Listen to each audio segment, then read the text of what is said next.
Organizing for America had sent an email to Maine voters asking that they vote, but without specifying a no on one.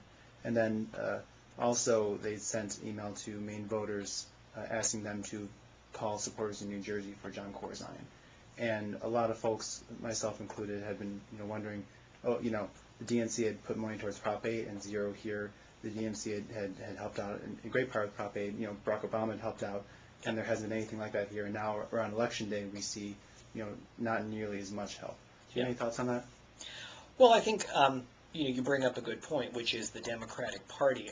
I think definitely needing to do a better job of embracing its core values and really understanding that these are to be involved in the fight here, to be involved in the fight in Washington State is by no means a risky strategy, and quite frankly, at the core of what they ought to be doing. And I think probably there's no better lesson than to take a look at this New York 23 race where there was the Democrat Bill Owens who seemed to sort of meet a conservative, anti-choice, anti-LGBT kind of litmus test, and that maybe he might be the right choice to run and to win in a more conservative place. And you had organizations like ours as a result of that, the Human Rights Campaign, the largest LGBT organization in the country, an organization that has, as you see here in Maine, the potential to raise a lot of money for pro-LGBT candidates,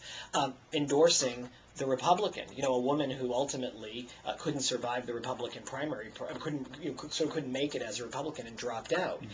So, I think that generally speaking, most people would agree that, if there's the sort of saying, the people you meet on the way up are the same people you're going to see on the way back down, and that as we go into the 2010 elections and the Democratic Party is looking to really inspire and fire up its base, it's going to have to show that that it's done something, whether it's for women's reproductive health, whether it's for LGBT issues, whether it's for environmental issues. It's at some point is going to have to show that there's a reason for having Democrats in charge.